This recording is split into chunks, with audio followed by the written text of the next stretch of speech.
Hi, and welcome to Article Critiquing. So now we're doing one with the McNulty guy again. This one is 7 worst types of plot holes in writing advice. So let's enjoy what he has to tell us and maybe comment a bit on what he's doing right and when he's a bit wrong. So yeah, let's see what he has to say. Defining what a plot hole is. And it's an inconsistency or contradiction in a story that is never explained or resolved. Yes, although it has to be important to the story before it's definitely a plot hole. If it's just an offhand remark or something that's just somewhere out there and it's just something someone randomly mentions, it's not necessarily a plot hole. But yeah, a plot hole is something that affects the story by being some part missing. It's something that violates the established story rules, it breaks the story's reality, it may include things like illogical actions, choices, events. It might also include things like unfinished story threads or timeline issues, incorrect details, misused facts, and so on and so on. Well, yes and no, because what he's mentioning there is more story issues. That's not really a plot hole. If things are at the point where they've grown so big, it's one of those things, then it's not a small thing. Then it's not just a plot hole. Then it's an issue with the overall story. It's not, okay, plot holes are not small things usually. A plot hole is something that involves the plot with the movie or something really related to it. That's kind of why it has that name. But I think he's probably gonna get back to this. Let's talk about why you should avoid plot holes in your stories. You should avoid plot holes because what the fuck is that a sentence? Okay, so don't have plot holes. Plot holes is something you're missing, something you've done wrong, something where the story doesn't connect. So unless he's thinking about, okay, I'm going to throw this in here and let that be there, then it's just not a plot hole as much as some weird thing you added or removed. Plot hole is missing as in the whole. It's not just like, oh, where the fuck did that guy come from? He wasn't mentioned and you couldn't do that in the story. See, that's not a plot hole. That could be anything else. He might mean plot contrivances. I don't know, but I'm not sure he knows what he's talking about right now. And the first reason is very simply that plot holes are errors and oversights. Usually they happen when writers rush their stories, they make careless mistakes, or they fail to properly plan out the story. What? No, seriously. I think what he's trying to say there is if you're on deadline, you write a story, you might forget some of the plot threads you put there. It's not a plot hole. It's some plot threads that's not being resolved here or does not get woven into the story. I don't know where he's going with this because right now he sounds goddamn stupid. I'm sorry to be using that kind of language, but I guess it's going to be better right now. Another reason to avoid plot holes is that they disrupt the magic of the story. They make the story less immersive. And when we have to think about errors, that takes us out of the experience. And one more reason to avoid plot holes is that they may cause audiences to distrust or abandon the story. Some audiences just outright hate these things. They're always on the lookout for them, and when they spot them, it just ruins the story in their opinion. Okay, that is goddamn stupid. It doesn't disrupt the storytelling experience. Yes, if you have something in plot and it suddenly stops and goes nowhere and stuff and seemed important at the time, then you might go, wait a minute, what happened? The sentence you're looking for is that it breaks the suspension of disbelief when things don't make sense or you lose track of it because the movie is very badly told. And there's not people looking for this. Yes, there are people that nitpick and try to find any little bitty holes they can poke at stuff and say, oh, that's stupid. And most people will go, yeah, but it didn't break my suspension of disbelief because I'm still invested in the story. I still find it exciting or something like that. Now, keep in mind that most audiences will forgive plot holes as long as the story itself is engaging. Yes, that is true. But you have to remember, is it a plot hole? Because, oh my god, a plot hole is the inconsistency in the narrative or character development. So it's a plot hole in the story. It's not something around the story. Sure, there could be things missing or unfinished stories, but that is not a plot hole, you moron. In fact, some audiences out there will even look for evidence or they'll come up with reasonable explanations that completely excuse the existence of a plot hole. Yes and no. The thing is, people will sometimes come with an explanation, but it doesn't mean it's because of the plot hole. There might be because when you're sitting watching a movie, someone go, oh, who is that and why did he do that? Say, oh, you don't remember they talked about that way back, you saw an image of something. So sometimes it's also because callbacks can be hard to put together if you're not used to it. It's if you're an avid reader and read lots of books, then you know what to look for in it. Like in movies, if you usually watch movies and you know what to follow along with. Therefore, something makes sense even though it might not seem like making sense. But it is true, you got all those insane people going with some Zack Snyder or Christopher Nolan crap or something where it goes, oh, but my theory is if it makes sense if you blah, blah, blah, blah, blah. It's like, no, that's bad stories you have seen. They're badly written, badly filmed, badly put together, so it's stupid. And the thing that you try to make sense of it is even dumber because it does not make sense. But let's see if he has a good example like that for this. We can see that's what he means. Or else, I hope he's not dumb and does not know what he's talking about here.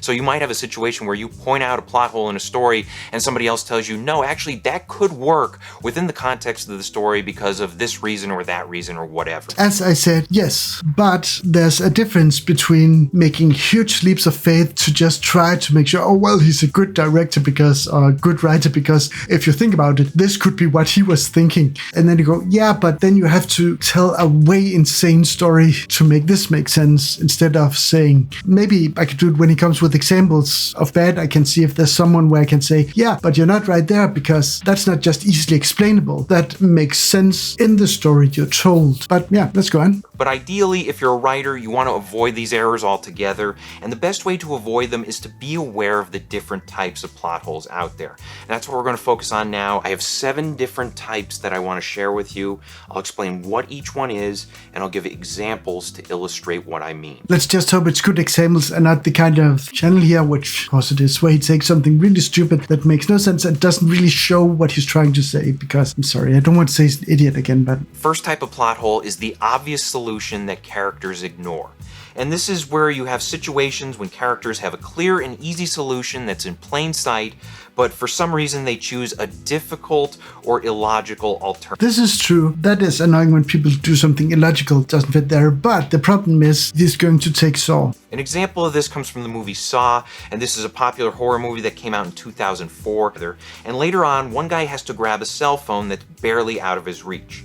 And in a desperate attempt to get closer, he decides to cut off his foot in order to escape his shackles. It's a bold, dramatic move, but it's also a silly one because the guy could have simply used the hacksaw to reach out to the cell phone and pull it closer toward him. See, the problem here is now he's saying dumb, stupid fucking things. Okay, first of all, I would like to see the movie just to make sure I didn't misremember this. But the thing in Saw is that phone only has incoming calls, and he thinks his family is going to get killed when it stops ringing unless you get it. But the thing is, and I might be wrong here because I haven't had the possibility to stream the movie anywhere, is that he has to kill the other guy or his family gets killed. He does not know what's happening in the real life with his family, so he thinks they're about to get killed. So he might have been able to get that phone, which wouldn't help anything because they controlled whether or not it worked. I think they did so it could only make incoming calls or something. But he had to cut off his foot to get the gun to kill the other guy. And maybe I should have said spoilers there, but that's not really a plot hole or plot contrivance or anything. That's just what you call a ticking clock. If that phone stopped ringing and he hadn't killed the other guy, his family would die. So yeah, I could be misremembering how that is exactly, but yeah, I think there's more to it than just him getting the phone, which by the way was controlled by Jigsaw, so wouldn't help him much getting the phone. Plot hole is the off-screen solution that characters ignore. And this is similar to the previous type I just mentioned, but instead of the solution waiting in plain sight, it's off-screen. For instance, a character might have special knowledge or skills that can solve a problem, or the setting might offer potential advantages or escape routes, or there might be systems in place that could easily rescue the heroes. Whatever it is, the heroes and the writers ignore these options, and some audience members will notice this oversight and be disappointed. This is actually a very good point from his side. It's an annoyance that's often present in a lot of film, but any good film, and still it's not really a plot hole, it's not the definition of plot hole. The thing is, many movies, they make it so it's difficult or hard, or if they do it, there might be new problems or new obstacles obstacles to get through. Saying there's an easy solution they could just do out there is kind of ignoring what the movie's telling you. For example, a lot of movies would end really quickly if someone went, oh, I'll just call the cops right now. And yeah, that's the simple thing. So when you have a movie that's well written, well made, people often get desensitivized of there's some reason why they can't call the cops, or they can't just say, oh, well, I don't want to be part of this. For an example, let's look at Die Hard 2. And if you remember, this is the one where John McClane has to stop terrorists from seizing control of an airport near Washington, D.C. You dumb bastard. No, terrorists take control of the airport. The thing he has to do is stop them. And he tries to warn the police and everything. So yeah, he does do all the easy solutions first. But go on, Mr. Smarty Pants. His wife Holly is flying into town, but her plane can't land because the terrorists shut down the runway lights, and thus all planes have to remain in the air. And this is supposed to be a tense situation because the planes are circling the airport for hours while running low on fuel. But anyone familiar with the DC area would know that there are other nearby airports where the planes could easily land. Any pilot, flight attendant, or air traffic controller would know this, yet the solution gets ignored for the sake of the plot. How fucking dumb are you, you goddamn moron? Okay, seriously, if you're gonna take a movie and say, oh, look at this, for example, make sure you fucking watch the terrorists have taken over all communication. They've told them to make the planes hold. Sure, they can go everywhere, but also this winter there's storms, so they haven't got that many choices. But as he says, if they're trying to divert any of the planes to any other place, you will start killing people. You goddamn fucking moron. So your plan is, yeah, but why don't they start to move the people then? Because then you would make sure they would die. But it's an easy solution. Seriously, I hope some of the other plot holes make more sense than this. But why did they just go through the door? Because it was locked and they didn't have the key. Yeah, but they could just open the door. Yeah, but then they were told if they tried to open the door, everything would blow up and they would die. Yeah, but why didn't they open the door? Listen here, Brandon. If there's a good reason for something not being done, it's not a fucking plot hole, you fucking moron. Third type of plot hole is continuity issues. And these are simple breaks in the consistency of a story. You might have a situation where a character doesn't recognize someone that they should recognize. Or you might have a character firing 10 bullets from a gun that only holds 6. Things like that. And these are typically caused by careless writing and sloppy editing. But luckily, most audiences won't pick up on these. They tend to be very minor errors. Okay, so first thing with this is the 10-shot thing is more than just a very used trope. It's everywhere, just to be annoying. Every time you see a machine gun fire, they would have bullets for a second to a second and a half, if at all. But it's an action movie trope, and it's so the action doesn't stop. If they had to reload after every 6 or 10 or 30th shot with a machine gun, it wouldn't be much of a shootout. You even see it in movies with front-loading rifles where they fire a bit too quickly, considering what they could do at that time. The second is the recognizing. That's just, I don't know what he means. Maybe he means they come into a room and there's a person and they don't say hello or say, who are you? And then they introduce himself. I don't know. He doesn't show anything here, but yeah, I can't say precisely what he means by that. But yes, if there's two people who have met earlier in the movie and then act like they've never seen each other and there's no reason for it, then sure, that's a continuity error or issue. But unless it's really relevant for the plot, it is not a plot hole. So yeah, most things he says here aren't really related to plot holes. It's just, let's say, continuity issues that might be a bit flawed. But yeah, again, unless it's really obvious or it impacts the plot, it's not really worth mentioning, actually. And I'm not going to show the clip he's showing here. It's Game of Thrones. It's with some woman who has a necklace that makes her look young, and she shows that if she takes it off, she looks 100 years old, which she is. But earlier in the show, she was shown without the necklace. And sure, that's a continuity issue, but it's not really a plot hole unless the plot is her necklace specifically, which I'm guessing it's not. But again, when you're writing a TV show and you add stuff, there's retcons, which this is a retcon because they added something that wasn't in the past, but from now on has always been in the past too, but clearly isn't. Next type is inconsistent magic and technology. And anytime you introduce magic, sci-fi technology, alien life forms, or superpowers into a story, you need to establish rules and limits. You also need to be aware of the impact these special abilities and items can have on your story world. And if you don't, it can lead to plot holes. First off, that magic amulet thing should have been in this category and not the prior, because, okay, he's a bit of a moron and he just wanted to put it in there, but yeah, that necklace is about magic and how it works, and that's a good good example of, again, where retconning comes in to make something fit. And that's why there's a big difference between a series and a film, because a film is one thing that's harder to make big mistakes like that in, contrary to series where an earlier season or a couple of seasons earlier something was different, but now it's not. And sure, it's true, whenever you put magic, time travel, anything just too fantastical in it, you have to make sure there's some rules, and you can always add to them. But also, limits and rules has to be broken sometimes for it to make sense. Normally, it's like all kinds of movie where the heroes can hardly win or beat the evil one, but then at the end, suddenly he's more powerful. Let's take Cowboys and Aliens. The aliens are invulnerable until the last 20 minutes where they suddenly can shoot them through their force field. They haven't lost the force field or anything, but now they are just weak or dying. Or the old Superman, small cartoon serials, what you call films, where he was really weak at the beginning, but then just at the end when he has to fight against the giant laser, he can certainly do it without getting hurt. But let's see what your example is this time, Brandon Brainiac. For example, in Batman Begins,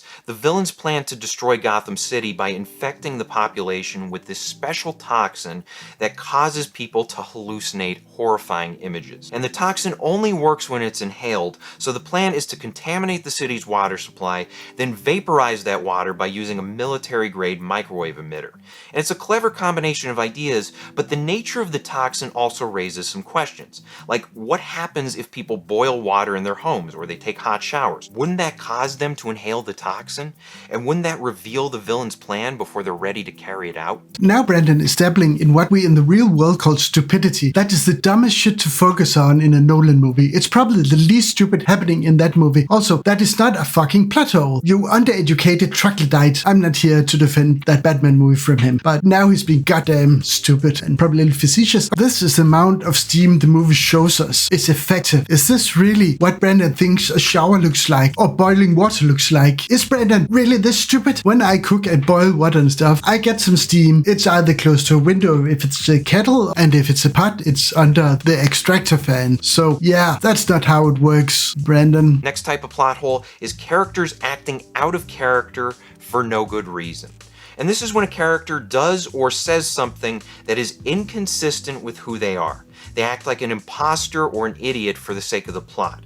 And they might make unrealistic mistakes, or they might conveniently forget how to use skills that they've mastered. Now keep in mind, it wouldn't be a plot hole if a character made a stupid decision while facing immense pressure or facing great emotional turmoil. Yes, again, let's hope he has a real good example here so it makes sense. For an example of this plot hole, let's take a look at Rocky IV. And you would think that he would once again use this defensive strategy when he fights Ivan Drago. But no, instead Rocky spends the first 14 rounds blocking punches with his face before he finally wises up and starts dodging blows in the 15th round.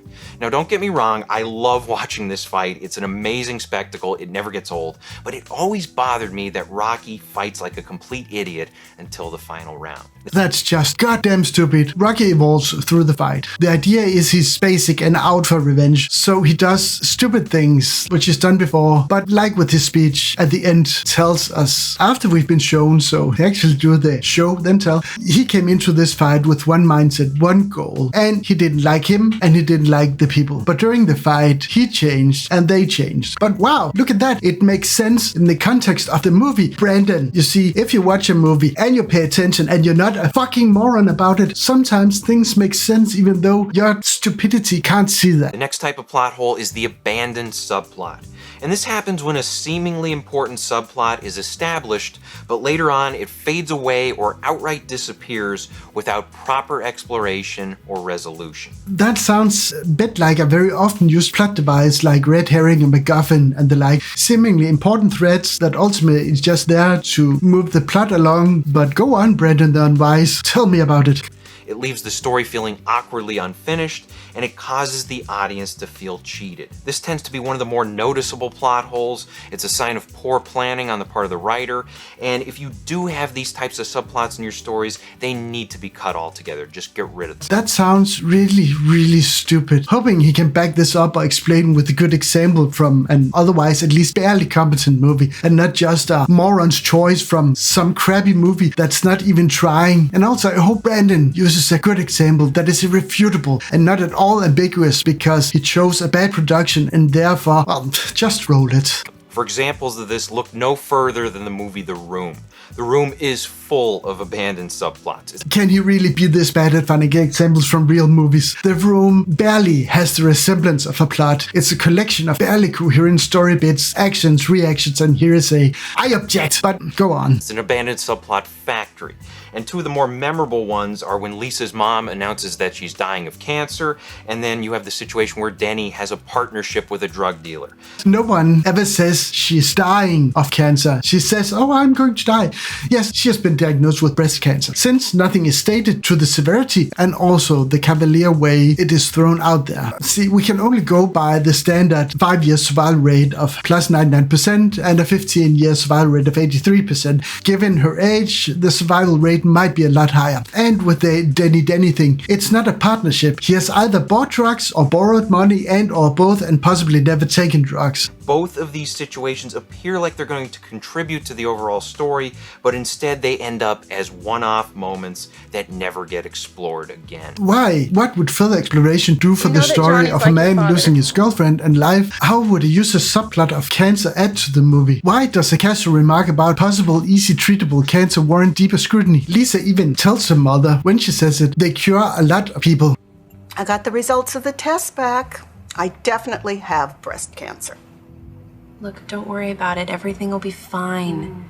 They're curing lots of people every day.